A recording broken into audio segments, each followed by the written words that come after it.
La mort sait où nous trouver, partout dans ce monde. C'est de la folie de tenter d'y échapper. Grand désespoir à ceux qui ne se seront pas préparés à sa venue. Le savoir mourir nous affranchit de toute subjection et contrainte. Telles sont les paroles de Montaigne, à quelques mots près. Bien que nous essayions généralement de l'ignorer, d'échapper à son sort, nous savons malgré tout que nous n'arriverons jamais à fuir la mort. Impossible de regarder son corps sans se dire au moins une fois dans sa vie qu'il finira décomposé comme un cadavre. La vérité, c'est que plus on fuit la mort, plus on l'ignore et plus la peur se développe. La seule chose que nous ignorons de la mort, c'est de savoir de quelle manière elle va se présenter. Beaucoup d'entre nous sont terrifiés à l'idée de mourir, nous nous cachons pour ne pas qu'elle nous trouve. La raison vient peut-être de notre instinct qui cherche à survivre par tous les moyens. Je crois même qu'il nous dit au fond de nous que la mort est quelque chose de brutal, qu'elle va nous plonger dans un monde totalement inconnu, dans l'obscurité, tout en étant perdus et désorientés. Nous craignons tout cela. On imagine déjà que l'on sera dans un sentiment d'angoisse après la mort. Alors, j'ai cherché une réponse pour expliquer pourquoi nous sommes si anxieux. Il y a une vérité existentielle que nous oublions sans doute trop souvent. Cette vérité, c'est que nous ne savons pas qui nous sommes vraiment. Si je vous demande qui vous êtes, vous allez me citer votre prénom, votre nom, me parler de vos amis, de votre famille, ou encore de votre style vestimentaire, de votre caractère, de vos passions, etc. Toutes ces données nous font croire à une identité personnelle distincte des autres. Pour vous présenter à quelqu'un, vous allez citer, un par un, l'ensemble des données que l'on vous a attribuées à votre naissance. Toute notre vie semble reposer sur ces données. Mais un jour, nous allons mourir et remarquer qu'aucune de ces données ne vous accompagnera. Alors, savez-vous vraiment qui vous êtes, au-delà de toutes ces données ? La peur de la mort vient possiblement de l'absence de réponse à cette question. Pourquoi nous ne nous connaissons pas ? Si vous remarquez attentivement, nous passons nos journées à s'occuper de choses futiles, parce que nous avons des responsabilités, évidemment, mais aussi parce que nous avons peur de rester seuls, ne serait-ce qu'une heure avec nous-mêmes. Ce constat n'est-il pas dramatique ? À votre naissance, on vous attribue un prénom pour vous donner une identité fixe. Ce prénom vous définit-il vraiment ? En vérité, il n'a pas plus de réalité qu'un Walt Disney. Votre passeport ne fait rien d'autre qu'emprunter votre identité. Pourtant, vous avez construit toute votre vie grâce à lui, une identité illusoire. La société attribue à chacun une entité administrative à part entière.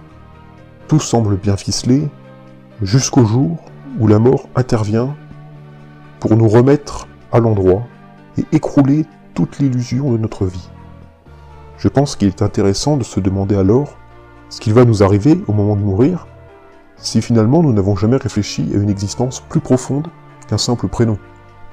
En effet, au moment de la mort, nous ne porterons rien avec nous, pas même notre corps physique, que nous avons pourtant appris à aimer dans cette vie. Et en l'absence de ce corps physique, que nous reste-t-il ? Nous avons tous entendu parler d'une âme ou d'un esprit à l'intérieur de nous. Certains croient à son existence, d'autres non. Essayez un instant de méditer en pensant en lui, à votre esprit, et vous verrez qu'il y a de grandes chances pour que celui-ci devienne excité, dans tous les sens. Essayez de ne penser à rien, et vous verrez que des tas de pensées vont défiler dans votre esprit, en plus d'apparaître sans raison et sans lien commun. Notre esprit n'a jamais été entraîné à rester calme et constant. Si on ne s'entraîne pas à le contrôler, il sera dans le même état au moment de mourir. Vous l'avez compris, nous sommes victimes de l'illusion de notre propre identité dès notre naissance. Et plus nous grandissons, plus nous vivons, Et plus on s'accroche à cette fausse identité. C'est à cause de cet attachement que notre peur de la mort apparaît. D'autres illusions se développent alors. Nous cherchons à assurer notre survie dans le futur, mais à force de s'en préoccuper, nous oublions de vivre le présent. La société est construite de telle sorte que tout est plus ou moins programmé à l'avance pour nous. Jeunes, nous sommes destinés à aller à l'école et à faire des études. Ensuite, nous trouvons un travail. Puis, nous nous marions avant d'avoir des enfants. En parallèle, nous achetons une maison, une voiture. Nous partons en vacances. Nous préparons à l'avance notre retraite.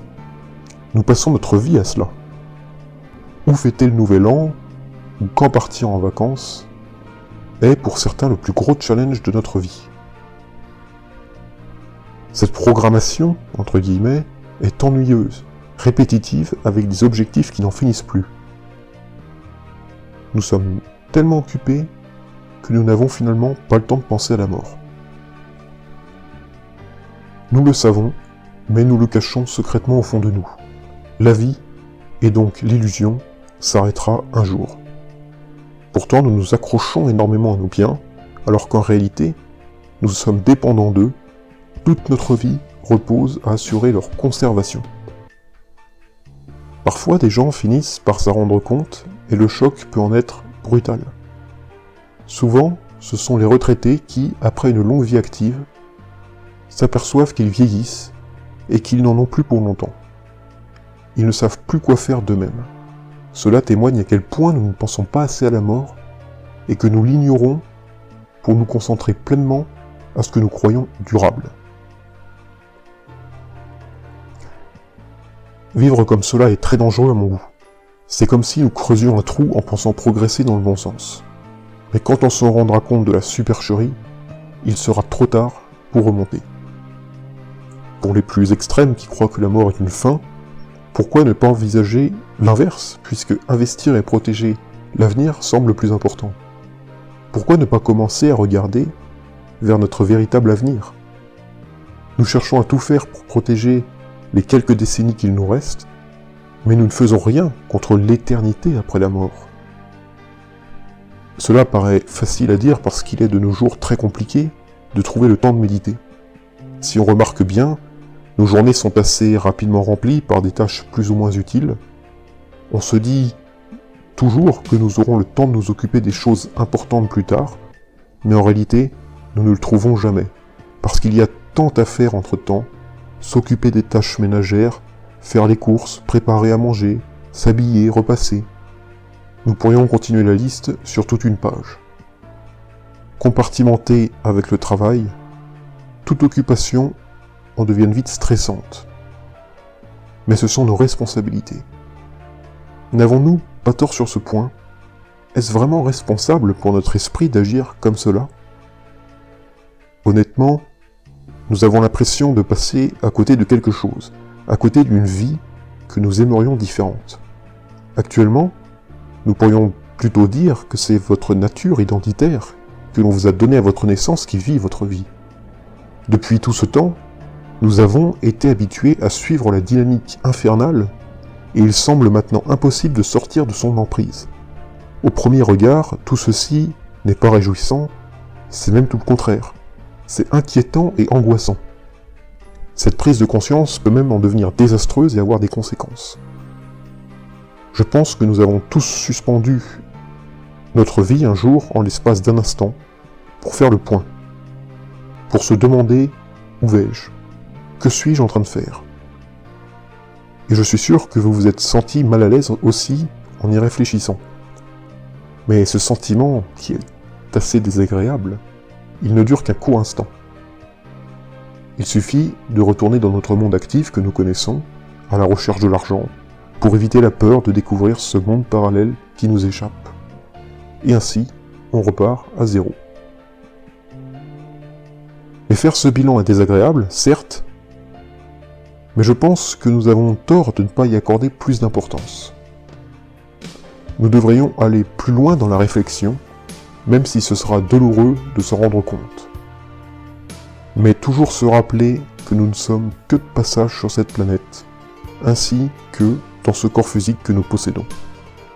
Ne perdez pas de temps à trop vouloir posséder. Le plus important, c'est d'avoir à manger, de pouvoir s'habiller et de pouvoir vous loger.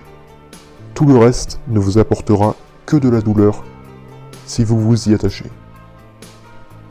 Cependant, et très subtilement, la société nous fera croire l'inverse. La télévision, les médias, tout est là pour nous distraire.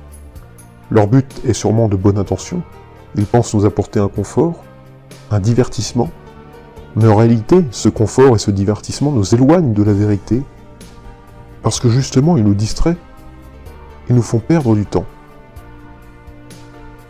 Quand il n'y a pas cette distraction, ce sont justement les moments où vous faites le point sur votre vie, allongé dans votre lit, avant de dormir. Vous réalisez que la société est bien faite, mais que nous en sommes devenus ses esclaves. Ne trouvez-vous pas bizarre que toutes nos activités quotidiennes sont dénuées de sens par rapport à l'univers ? Le but et le sens de notre vie n'est-il pas censé être autre chose que de recharger son téléphone ou d'aller acheter du sucre ? Notre culture de consommation prétend vouloir aimer et profiter de la vie. Elle nous donne le but d'être heureux, mais nous savons que nous nous trompons sur toute la ligne. Une vie programmée pour vous vit votre vie à votre place. Et malheureusement, cela entraîne des angoisses, des dépressions, parce que nous créons petit à petit cet environnement de dépendance dont rares sont ceux qui peuvent en sortir. Toutes ces ambitions, nos projets et nos rêves nous font croire au bonheur, mais nous mènent finalement qu'à une souffrance. Nous agissons comme des assoiffés qui boivent un verre d'eau salée, dont le seul but est de nous assoiffer davantage. C'en est fini pour cette vidéo. On se retrouve donc la semaine prochaine pour la deuxième partie de cette présentation sur le caractère non durable de la vie. N'hésitez pas à vous abonner. Je vous remercie pour votre fidélité et je vous dis à très bientôt.